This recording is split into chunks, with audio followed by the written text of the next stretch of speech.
Ndikulandireni tu nonse madzulo abwino kuno kuzomba kontiya pamene ana Mulungu tikusonkhana.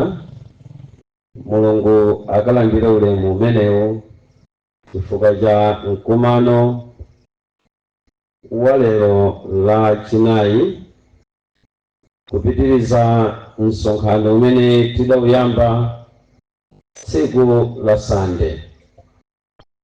Mulungu wakhala ali ndi ife mu msonkhano onsewu kufikira lerolo pamene tikupitirira kulemekeza Mulungu wathu.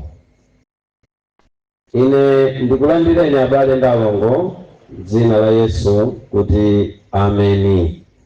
Amen. Ndikhulupirira kuti tikhala ndi madzulo abwino amene tikhale tikuphunzira mawu a Mulungu. Koma oyimirirane ndi Twaibu Ahmadu Hamidi Ali. Ndikhulupirira kuti ambiri a inu sindine mulendo, koma nditakhala kuti ndine mulendo, chilendo chichoke ndikudziwa kuti pamaso pa Mulungu palibe woyamba palibe zosiriza. Tonse timayimamo kukhala ofanana ndi kuyembekezera ufumu wa Mulungu tonse chimodzimodzi. Kotero Mulungu akudalitseni nonse amene mukundiona koyamba. Ine nene kuti amen. Amen. Alemekezeke Mulungu. Madzulo ano tikhala tikuphunzira malemba a Mulungu pamutu wakuti chihema chokumanako. Tiphunzira mawu a Mulungu polongosola mmene mawu a Mulungu akufotokozera za chihema chokumanako. Ndi ganizo lakuti tasonkhana kuchoka kumadera olekanalekana, kuchoka kwathu kudzasonkhana pa msonkhano unowo. Tinakonza kukumana pano ndiganiza kuti Mulungu wakonza kuti inu ndine tikumane pano, pakhale malo amene Mulungu akhoza kulankhula nafe mwa ndondomeko yakutitenga inu ndine kufika pamaso pake. Tikagwiritsa ntchito mawu akuti chihema chokumanako, ndiye kuti aliyense wadzipitisa yekha ku chipangano chakale kumene mawu akuti chihema chokumanako anali kumveka. Ndi zoona Mulungu adakonza malo mogwiritsa ntchito anthu kuti mpingo wake udzikumana pamenepo, kuti Mulungu ngati afune kulankhula alankhule ndi anthu amene abwera pa chihemapa. Chihema chokumanako adali malo amene adamangidwa ndi cholinga chakuti anthu okhulupirira Mulungu adzikumana pamenepo ndi Mulungu amene amkhulupirira, komanso Mulungu amene anthu aja wayitana. Ndiye amakumana pamalo pamene amakumanapo pamatchedwa kuti chihema chokumanako. Zidali zinthu zochititsa chidwi mu nyengo imene chihema chimenechi chimamangidwa pakati pa ulendo wa ana a Israeli kuchokera m'dziko la Igupto, ulendo wa ku dziko la kwawo ku Kanaani. Akachimanga chihema silidali lamulo lokakamiza ku mafuko 12 komanso atinkenawo amene adali m'chipiringu cha mpingo wotuluka kuchoka ku Igupto ulendo ku Israeli. sichidali chikakamizo, unali uthenga umene udapita ku fuko lililonse kudziwisa mafuko okwana 12 ndi anthu ena kuti Mulungu watiyitana uja wazikonzera yekha malo amene tizikakumanako tsiku ndi tsiku iyeyo akatiyitana. Nkhani ikundipasa chidwi ndikuti ngakhale chihema chidakhazikika koma analimo anthu amafuko 12. Nthawi yopembeza ikakwana ena amapita koma ena sankapita, koma anali ana a Israeli okhala m'mafuko 12. Ameni mpingo wa Mulungu. Amen. Angakhale kuti gulu lonse tikamamva nkhutu timamveka kuti anali ana a Israeli, koma Mulungu atayikira chihema pakati pa ulendo wochoka ku ukapolo kupita ku dziko la kwawo. Inge si onse amene ankachoka m'nyumba zawo nkupita kukasonkhana ku chihemako, koma Mulungu adayika chihema chokumanako. Chinali chisankho cha wanthu, udalinso ufulu wa Mulungu kupereka kwa amene wayitana kuti akasonkhane pa chihema. Afuneyo abwere, amene safuna sabwere. Sudali mulandu, Mulungu amangoyang'anira okhulupirika amene asonkhana ku chihema ndi osakhulupirika amene sanabwere ku chihema. Mwa ichi ndimati ndikupaseni ganizo lomwelo kuti mmamangidwe a chihema a tenti tamanga panoyi, inde tamangira mpingo wa Mulungu, tamangira ife onse amene tikupembeza mu 7th day. Tamverani, koma ndizotheka kuti ena a ife pakachisi pano amene tikukhuzidwa ndi msonkhano pansi pa mpingo wathu sitinabwere kuzasonkhana nawo pano, ndipo mwina sitibweranso mpaka tsiku la Sabata. Tamverani, amene anachita chisankho chopita kukachisi ku chihema kukasonkhana ankalandira mphoto ya kusonkhana kwawo popanga boma limene Mulungu adafuna kuti achite nalo. Mumve, Mulungu sankachita ndi Aisraeli wonse pakati pa ulendo, angakhale kuti linali gulu lambiri limene lidatuluka. Tamverani, panali mtundu wa Israeli ndiye panali opembeza Mulungu mkati mwa mtundu mwa mafuko a Israeli. Sindikudziwa ngati chichewachi mukundimva, ndibwereze. Panali mtundu wa Israeli ndiye panali opembeza Mulungu mkati mwa mtunduwo. Tamverani mpingo, ndizotheka kukhala munthu wokhala ku chipembedzo koma osawerengeredwa pa nthawi ya kulambira Mulungu ku chihema, chifukwa obwera ku chihema amakhala atazindikira kufunika kwake kwa Mulungu. Amen. Amen. Pamene gulu lina ndi limene lidangotuluka kumapita ku dziko la lonjezo, diso lawo linali Mkanani, amamvesera mbiri ya zakudya, amamvesera mbiri ya zakumwa zimene zidali kumeneko, koma mtima wawo unali usanasendere pafupi ndi Mulungu.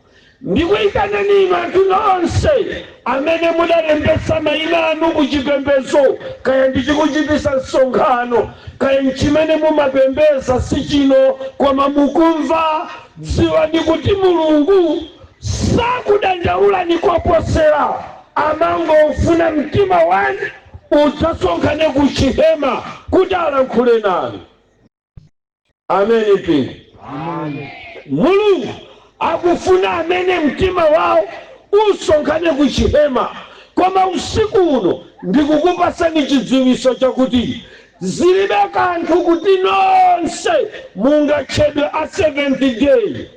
Ndithu mwa njira iyi zina muli sankhelo muyika pamwamba, kaya muyikapo nyoni Seventh Day zilibe kanthu, kaya muyikapo gama zilibe kanthu, kaya muyika kachere zilibe kanthu, kaya muyika KB zilibe kanthu. Koma tamverani, kungotchedwa opembeza sikumene kuda mkopa Mulungu. Ngati Mulungu ankatsika, sankatsika chifukwa cha mafuko 12 ayi, koma amatsika chifukwa cha osankhika ochoka ku mafuko 12 amene adali ndi chidwi chopita kumalo okumanako chimene chimatchedwa kuti chihema cha Mulungu. Ameni pili. Kotero kuti mpaka na masana wano, mpaka na madzulo wano, mpaka na chaka chino, chidwi cha Mulungu pamene tikuyenda ulendo osendera kufika kwake sakutanganidwa ndi mayina a mipingo, sakutanganidwa ndi population imene yapanga mipingo, sakutanganidwa ndi unyinji umene umapita ku zinthu zotchedwa machalichi, koma akufuna amene akafika ku tenti yokumanako amve chimene Mulungu wayitanira, nawonso achite chimene Mulungu akunena. Ameneyo ndi amene adali kwafuna mpaka nakuuza alembi, muyambe kulemba rekodi, umenewu ndiye mtundu wanga, umenewu ndiye mtundu wanga. Alembi adayamba kulemba ndi kumasankha mayina aiwo amene avomera kupembeza Mulungu, osati kukhala mgulu lotchedwa opembeza ayi, koma amabwera ku tenti yokumanako. Kodi numveka na Mulungu? Amen. Tambera chitakazikika chinthu chakuti wanthu azisonkhana kumalo osonkhanira nako Mulungu adzakalankhula. Tayamba kupeza kuti Mulungu wayamba kuziona zinthu zimenezi pawiri. Ndikugawireni mpingo wa Mulungu. Chihema cha Mulungu chinali chikhalire, koma chisadakazikike chihema cha Mulungu padaliso chihema cha Mose. Kazumveka izi? Mpingo wa Mulungu tambelani, pamene anzathu amene ife timatsatira potsatira so Mulungu amene iwowo adamutsatira pakati pa ulendo ochoka ku Igupto kufika ku Kanaani, ankasonkhana kumalo otchedwa chihema. Koma zihema zidali mitundu iwiri. Mtundu woyamba chimatchedwa chihema cha Mose, mpaka pamene adasamanga chihema cha Mulungu adagwetsa chihema cha Mosecho nkusala cha chihema cha Mulungu choka. Ameni pili. Tamverani, ndizotheka Mose kuzimangira yekha chihema. Akalowamo Mose amazimva kuti ndasonkhana mchihema mwa iye mwini, nkumapanga chipembedzo chozimva yekha, wamanga yekha hemayo. Mundimve ndi chidwi mpingo wa Mulungu. Mose adamanga kaye chihema chake, asadamange chihema chokumanako. Ameni mpingo. Madzulo ano ndimafuna ndilankhule ndi Mose womanga chihema choyamba. Kuchalichi kumabwera wanthu azizukulu za Mose zimene zimamanga kaye hema wawo. Ameni pingo. Mmene amataka lowa nkumazimva kuti iwowo ndi woyera paokha, akuchita bwino paokha. Ndikahema ndithu mungamveke nyimbo ndi chihema cha Mose, mungayendesa ndondomeko yakapembezedwe ndi chihema cha Mose. Tamverani, mahema achikhristu choyamba chimene wanthu timapembeza Mulungu madzulo ano akufuna tigwetse chipembedzo chosipembedza toka, chodziona toka kuti ndife akhristu koma Mulungu asada kuvomerezi. Kodi zikumveka zimenezi?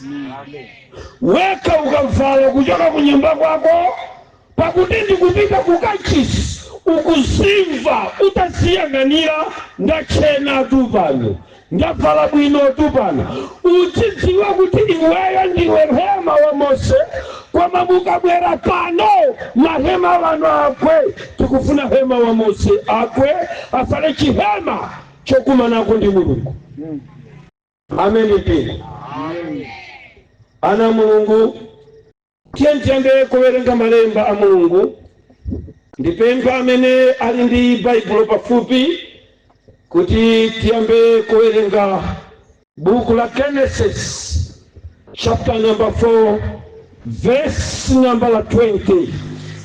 Tikufuna tiyambe kuona mahema otsipangira kayenokha tisadalowe mchihema cha Mulungu. Ndikuwerenga nanu mu buku la Genesis chapter number 4 verse number 20. Bible likuti,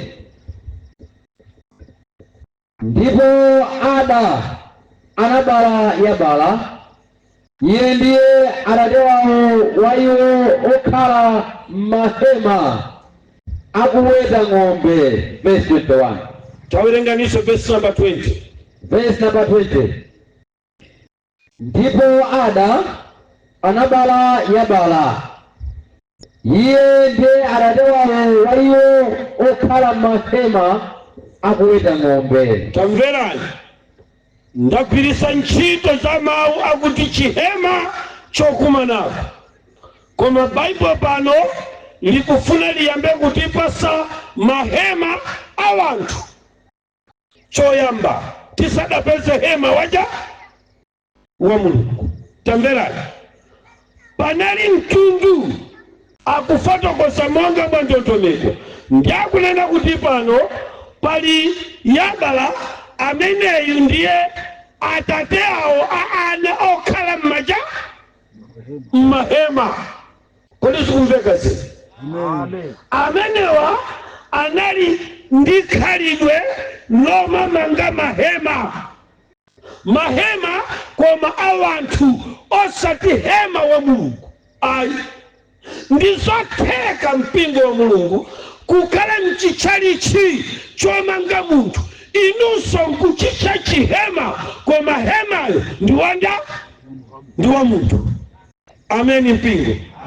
Madzulo ano ndikukuyitanirani ku chihema chokumanako kumene Mulungu ankatsika ndikukakumana ndi moyo wa munthu. Chizindikiro chakusiyanisa pakati pa hema, mwina mbwerere pambuyo, hemayi ndikupasani chithunzi cha chalichi. Amen. Mahema awa pano mwatenga kuti ni machalichi kuti muyambe kumva bwino chiphunzitso kapena ulaliki. Amen mpingo. Pali mahema kunja kuno amene amanga ndachina Yabala, mmene munthu amakasonkhanako. Kazikumveka kaya? Munthu ndikunena chikhalidwe changa cha chikunja nkukalowa nacho mchalichi. Kodi zikumveka zimenezi? Chalichicho ndikuvomerezana nane mchikunjachi chifukwa ndikachisi wanthu Mulungu salankhulako amalankhula kumene koko ndi anthu okhaokha Mulungu sadataniko. Now, kuchalichi kumene Mulungu sadafike nkumene ndikufuna ndikulilireni madzulo ano kuti kodi kachisi amene mumasonkhana kulikonse kumene mukundimvako ndi chihema inde. Verse number 20 tawerenganso chihema ndithu. Verse number 20. Ndipo Ada anabala Yabala, iye ndiye atate wawo wa iwo okhala mahema. Kodi zikumveka zi? Amen.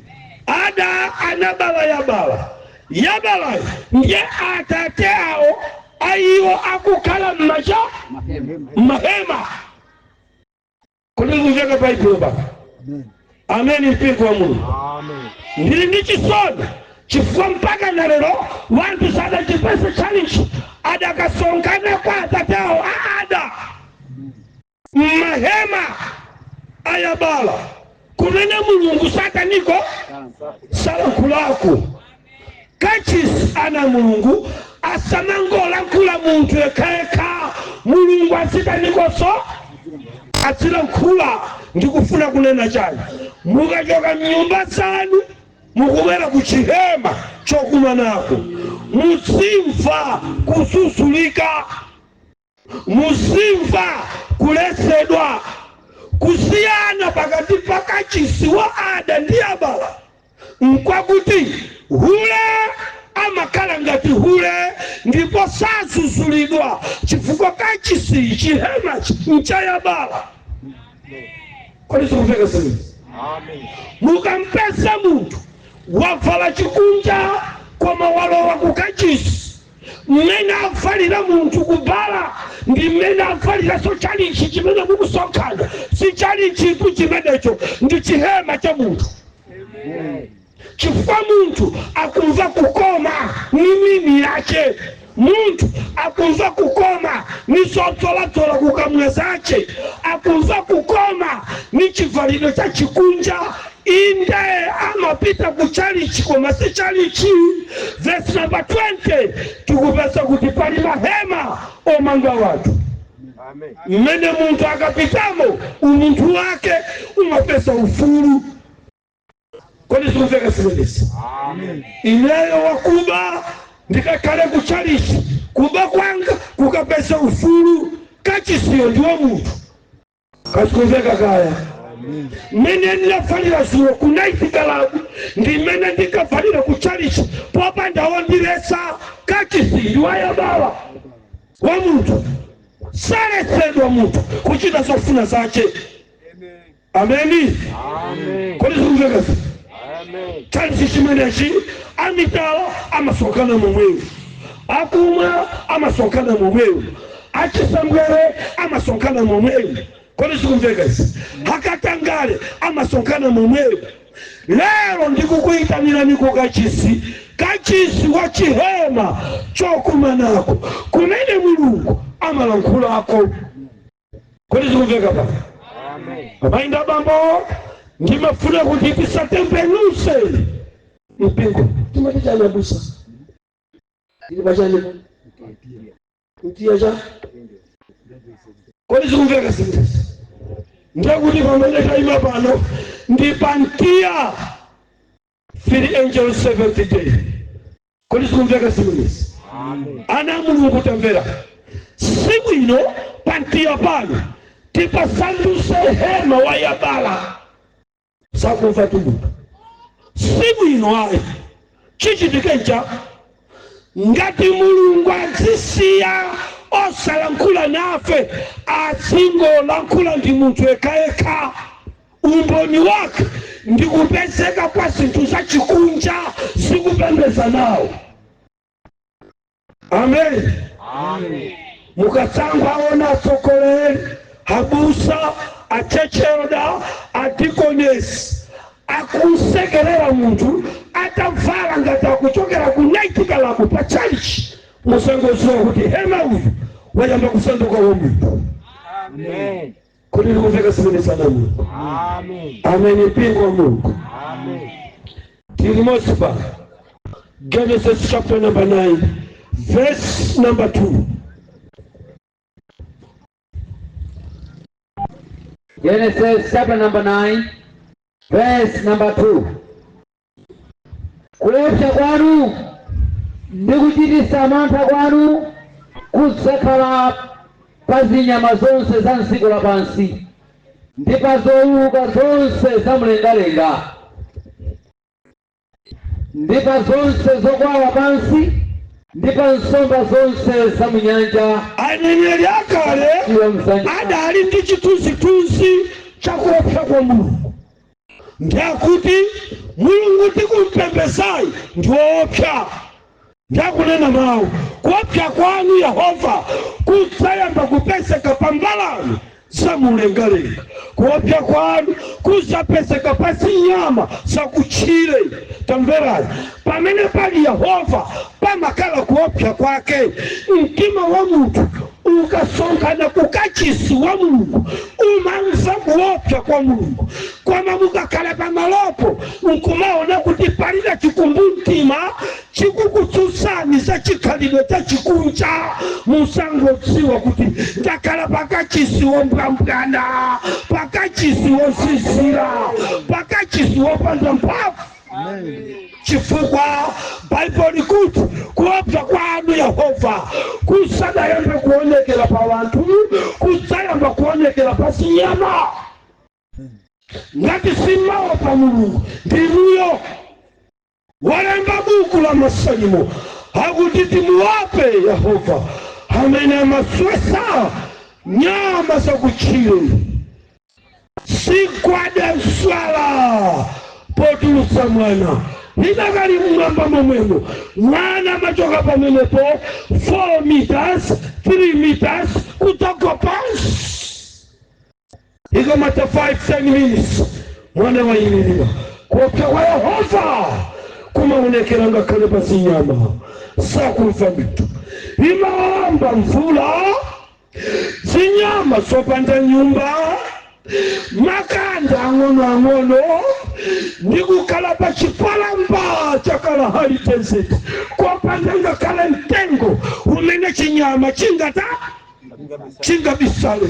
Mvula ndikumba 21 days day and night ikamatsakata palibe ngakhale mwana mmodzi wa chinyama wakufa.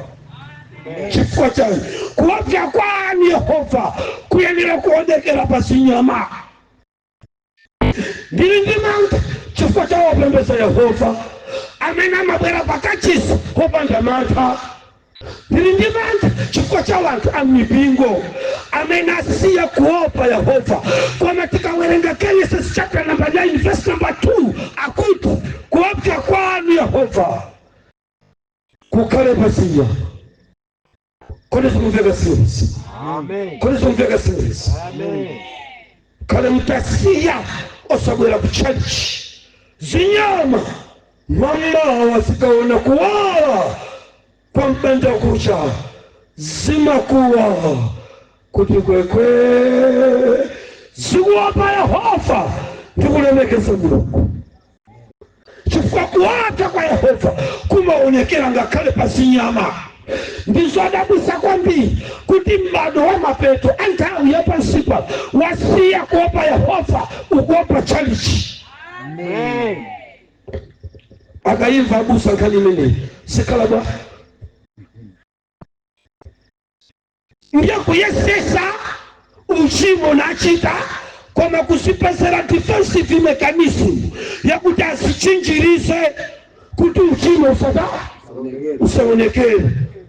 Mukungo sichebesa Yehova alibizi nyama simene simuopa iye lekani ngakale usamuopa amalandira ulemu Yehova ngakale kuzinyama. Tawerenga ni kuti anthu amve aunanga lini wonjese. Verse number 2. Kuopya kwanu ndikuchitisa mantha kwanu kusakhala pasi nyama zonse za dziko lapansi ndi pa zowuluka zonse zamumlengalenga ndi pa zonse zokwawa zapansi ndi pa nsomba zonse zamunyanja zapansi m'dzanja lanu. Inavumba mvula kumapiri akamanda yavumba mvula 4 days kangalande kochoka mbalimbali mapamene ndamanga nyumba masa mayenda othamanga kwambiri ndamakalowa pamphanga. Madzi amenewo analowa pamphanga imeneyo 3 days mvula itangokata. Ine mpite pamene ndadzala mbewu yanga nkaione kuti yachita bwanji. Nufika pafupi mvula ikungomaliza kuvumba ndida pesa njoka ikutuluka kumeneku kwa ulendo ukatsiyanika patatu malono ipa ine ndinango ndikoma inu Yehova ndinu wa mkulu kwa basi masafiri tesi kulowa kumpanga eti njoka iwasafa ukulu wa Mungu ukuonekela pamene na yoso mene imatuluka kumpanga njoka imene inenyakiwa kuti kupita ikatame ukulu wa Yehova inasiko kwa sila patantwe ni kugonda pamenepo ikulandila kuteta kwa zuwa wachoka kwa Yehova ina ni mambo yangana ndichidi wasaipa ndima yangana Genesis chapter number 9 verse number 2 ikutibwanji mpingo wa Mungu. Genesis chapter number 9 verse number 2.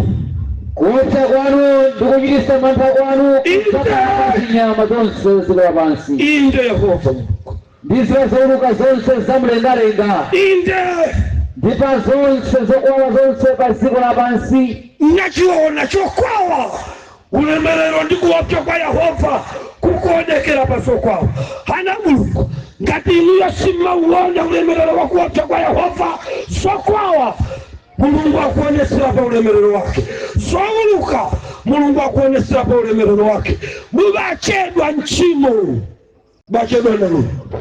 Amen. Aifinazo chitu tawalikira kwa kwanira bachedwa na sori Mulungu alini mawambiri amenanga onesera ulemerero wake koma kada konta musokano muntu wina atanena kuti kuopsa kwanu Yehova kuonekere panda pani ana Mulungu tachika ndikusa pakadali padopa mukutama ndalama kuopsa kwa Mulungu simuka kufuna mukutama tsiko la Malawi lopanda mfuti kuli singi kulibe kumbu kuopsa kwa Yehova simuka kufuna njala mmango isimba ikakala kunyera kumpoto kumakala kulichitanga mafenga ama katenda kumpoto kukakwa njala ama mwera kumbu simunga kutame kuopsa kwa njala kwa Yehova koma akubwera masiku anja Bible ndikulosera kunena za njala imene kutsa kusukumu ana Mulungu makona onse adziko lapansi ali kwede chifukwa chakulonjenjemera ndikuopseza pa chilengedwe chimene chikulengeza njala kuopsa kwa Yehova akufuna anthu kuti kuonekere chifukwa tikupita masiku azowawa zimene munthu afunena zonda Mulungu wakumwamba kodi zikumveka simulisi. Amen. Amainga bambo posachedwa tikufunafuna kuopsa kwa Yehova chifukwa zinthu sizikupita kwa bwino njala ikubwera ku dziko lapansi matenda akubwera ku dziko lapansi umphawi ukubwera ku dziko lapansi palibe amene akukwanisa kuyimisa timadalira Amerika yayimika manje ikuti Malawi sithandizanso chifukwa toka tikufunira kuzithandiza akutero yamene dziko la Amerika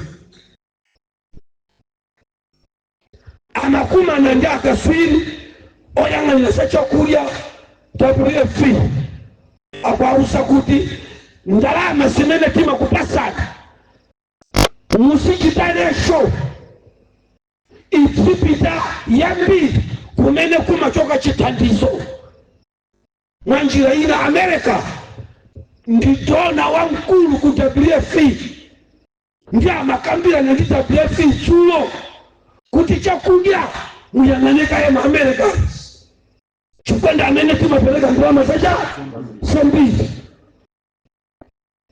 amene ukudalira cholandira ufuna Yehova kuopsa kwa Yehova kuonekera pesa chetu chifukwa njala ikubwera maiko akupedeseka njala ibwera pesa chetu apo kodi zikumveka simulisi.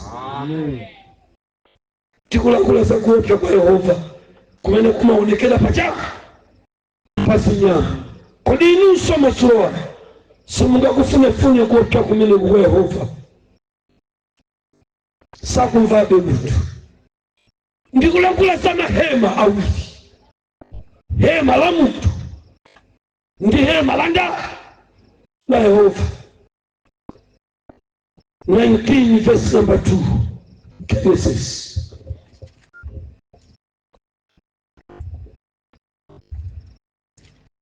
Ndikuwerenga nanu buku la Genesis chapter number 19 verse number 2. Ndipo anati, taonanitu ambuye wanga, tembenukanitu kulowa nyumba mwa kapolo wanu, mugone usiku wonse, musuke mapazi anu, ndipo musalawira mmamawa kufika ku ulendo wanu. Ndipo anati, iyayi, koma tigone nkhwala usiku wonse. Verse number 3. Ndipo anawawumiriza iyo ndithu, ndipo anawapatukira kwa iye, nalowa nyumba mwake, ndipo anawakonzera iwo madyerero, naphika mikate yopanda yotupisa, ndipo anadya. Verse number 4. Amen. Amen. Amen. Amen. Munthu wina waona chithunzithunzi cha angelo ochoka kumwamba, ndiye akakamisa kuti abwere ku nyumba kwake adzagoneku.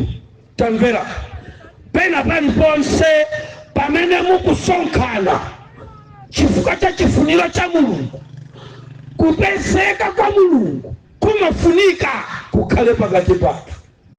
Amen. Amen. Atazindikira kuti ndi alendo koma ochokera kutiko kwa Mulungu. Akutibwa mubwere musagone nyumba mwanga. Alendo akuti ayi tikagona nkwalala.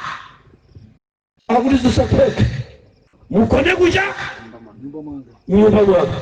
Amainga baba kachisi opanda Yehova ndio pesa chisulu.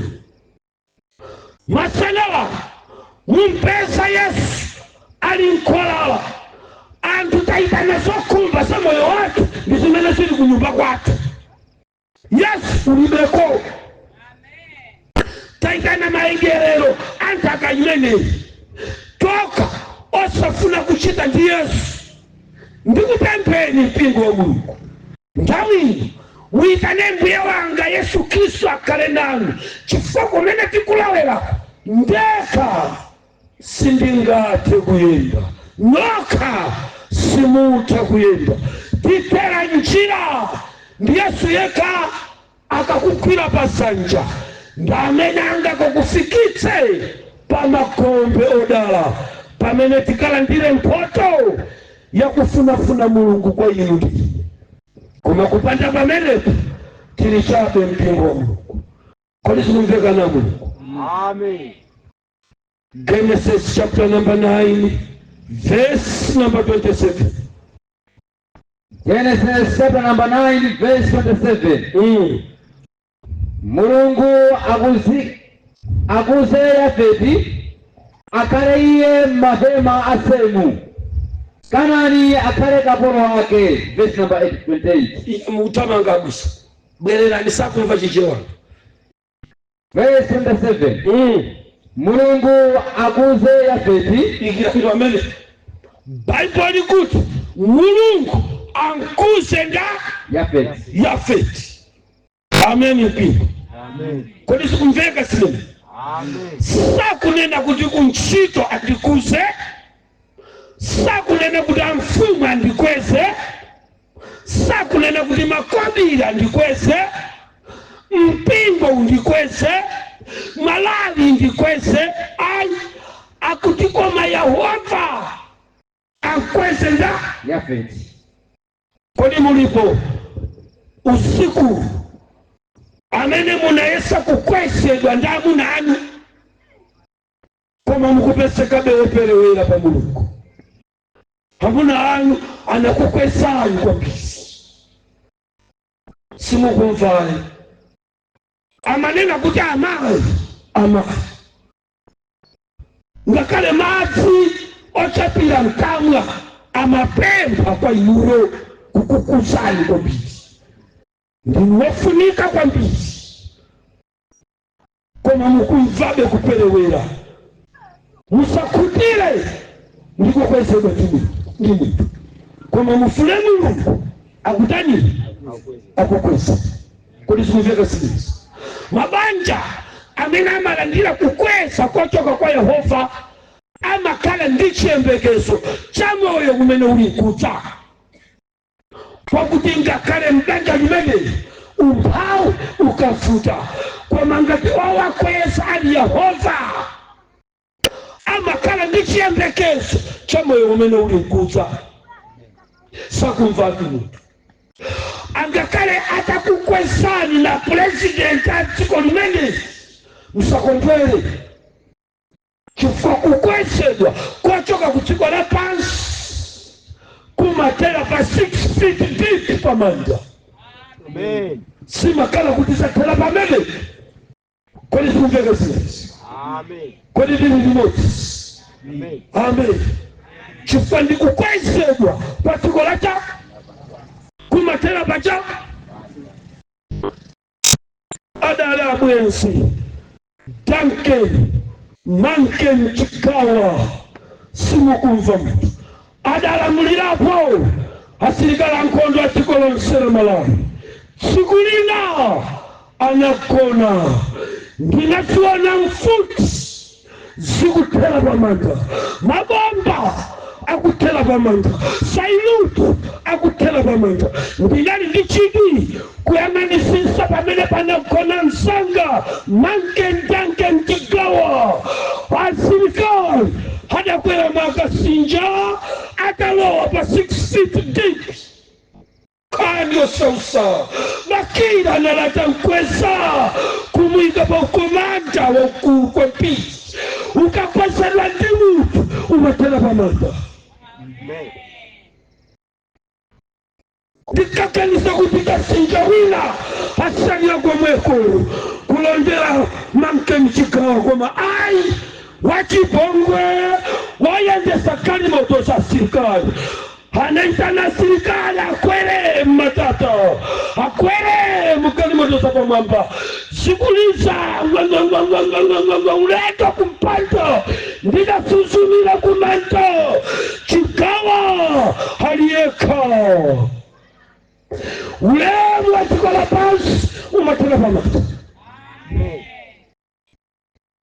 Wala ndani verse mbaliwa kapija verse number 27 inde Mulungu akuze Yafeti akale iye mahema aseme tamvera akankuza Yafeti Mulungu pamasi ndi Yafeti akakale mahema cha aseme simukumva chichewa chikukufuta pano mtundu wayamba kumanga mahema koma ngakale munali ng'ombe ngakale munali Soweto anali mahema opanda ulemerero mpaka pamene Mulungu amalowa macha mahema.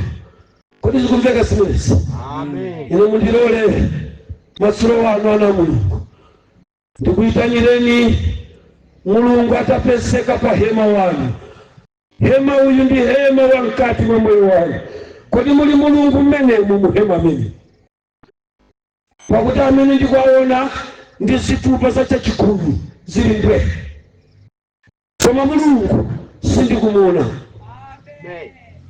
Imene ndikuiona ine ndi uniform ya tolika ndimene ili nyumba mchi koma Mulungu sindikumutanimo sakuonekana amaingaba musakopeke ndiso tolera za dziko lacha zimene mipingo imatiuza kuti tutolere tikale nazo mutolere Yehova pamene kutandisa. Amen pia. Amen. Chifukwa chake masiro wanu ndikukuitanirani kwa Yehova Mulungu amene anati akale mahema hayafeti. Kodi unalimaliza pesiro mbaliwa Pitiliza. Akale mahema asemu, Kanani akale kapolo wake. Verse 20. Sakumva muntu jijewa. Mulungu akale mahema anda asemu. Koma Kanani akalenda kapolo wake. Ngatembe muka Mungu. Kodi sikumveka sini. Amen. Iweyo semu. Inuyo amai. Mukangoyitana Mulungu ndikukhala muhema wanu basopo enawo ndakapolo wanu. Kodi sikumveka sini. Amen. Amen. Chimene chikumpanga semu kuti Kanani akhale kapolo wake, kuti kuhema wa Kanani kulibe Yehova. Sakumva beni. Kuhema wa Kanani kulibe nda? Kulibe Mulungu. Ndezo sakira za mahema amene kulibe Mulungu amakhala akapolo asemu. Chifukwa kumene kulinda kuli Mulungu. Amen pipi. Amen. Kodi ndinokwenzeka kukhala kumahema kumene Mulungu akhaleko, ndipo kuti tsopano Kanani akhalecha kapolo wanu. Nkhani imene yamayinga bambo ndi nkhani yochititsa chidwi kwambiri pa moyo wanu, kuti sitingayende chonchi pamene Yesu wasala pang'ono kubwera, kuti mpaka pano Kanani adakalamulira nyumba zathu. Chifukwa chake ncha ndizotheka Satana kubwera kudzakhala mnyumba mwanu, chifukwa mnyumba mwanu palibe chimene akuopamo. Nthawi imene muhema wa semu munangobwera Yehova kudzakhalamo muhema wace, Kanani anayamba kunjenjemera, anayamba kudziwa kuti ife ndife akapolo asemu. Chifukwa kuli ndani kumeneko? Kuli Yehova. Amen. Ngakhale ziwanda zimene ndazitumikira ine kwa nthawi yayitali zimachita mantha ndi hema amene kuli Yehova. Tikunena moyo umene ukuopa Mulungu. Muleke somaopa chipembedzo, somaopa chalichi, somaopa munthu. Kuchokera lero muyambe kuopa nda Yehova Mulungu wakumwamba. Kodi mulipo madzulo wanu amene munganene kuti ndakhala Kanani kwa nthawi yayitali kopanda Mulungu, ndikufuna kuti ine ndikhale semu, ndipo Yehova Mulungu mukhale ndi. Ngati mulipo madzulo wanu kwezani manja anu kumwamba kuti ine ndikupempherereni. Amen. Chinthu chimenechi muchione chozama kwambiri, kuganiza kwanu kuposere muyeso ndikufuna kulankhula. Zochitika za nyumba mwanu, muli ndi dera lina lake limene inuyo ndi kapolo kumene koko, mumalephera kukambirana ndi amuna anu ndi akazi anu kwa mavuto losilita silimata. Ndikufuna Yehova abwere dera limene lolo. Kodi sikumveka sisi? Ndizotheka mwakhala bwino mbanja mwanu, koma chuma mukukanika kuti muchilamulire, ndipo inu mukukhala akapolo achumachi. Amene ndikufuna mumtembenukire akhale Kanani, chumacho chikhale kapolo wanu. Amen. Sikuti ndalama sikupezeka ayi, koma ifeyo yatikhalira kapolo, chifukwa Yehova akusowa kukhala muhema watu. Amen. Amen. Mahema ena aliyempute chifukwa cha pagano. Amen. Mulungu anathawa kulankhula. Lalata kwambiri chifukwa cha tiyi wenyeni. Amen. Tukwana kwambiri chifukwa cha maunifomu atatu atolika kuti zilipagu. Titane Mulungu chifukwa cha mbali imene yoyo, kuti Ambuye Mulungu akhale thandizo lathu. Ndiyamika Mulungu chifukwa cha manja amene akwezedwa ambirimbiri. mundilole kuti ine ndidakalichimire inunso mudakalichikwesere manja anu. Ndipemphere kwa Mulungu chifukwa cha malo amene Yehova sadayambe kulamulira kuti ayambe kutalamulira, ndikunena za hema wa mtima mwanu, kuti Yehova amuyese kachisi aese chihema chokumana. Amen. Amen. Tipemphere. Atate Mulungu wakumwamba, matsulo anu ine kapolo wanu ndalankhula mawu amene munatipasa kuti ndizalankhule ndi mpingo wanu. Zikomo kuti lero kwa ine mwayamba nane mwachonchi. Ndikuyamikeni ndikukuthokozani. Kudzoza kwanu Yehova kupitirire pakati pa msonkhano uno mpaka pamene tikufika kokocheza. Koma matsulo anu tapezeka mahema aseti amene analibe Yehova, koma mukufuna Yehova akukufunani kuti mupite ku mahema amenewo, kuti mukakhale muone moyo huu umene uli empute, muone moyo umene huu umene ulibe kalikonse, uli padera, ukusowa inuyo Mulungu. Ndikupempheni Yehova Mulungu wakumwamba, muchite ndi miyoyo imene yakweza manjawo kumwamba. Taonani mu mtima mwawo akukusowani, komanso mbali ina ya moyo wawo ndiyogwidwa ukapolo. Ndi pemphero ili mu dzina la Yesu Khristu tikufuna kulamulira iwe Satana ndiyelekezi amene walanda mbali ina.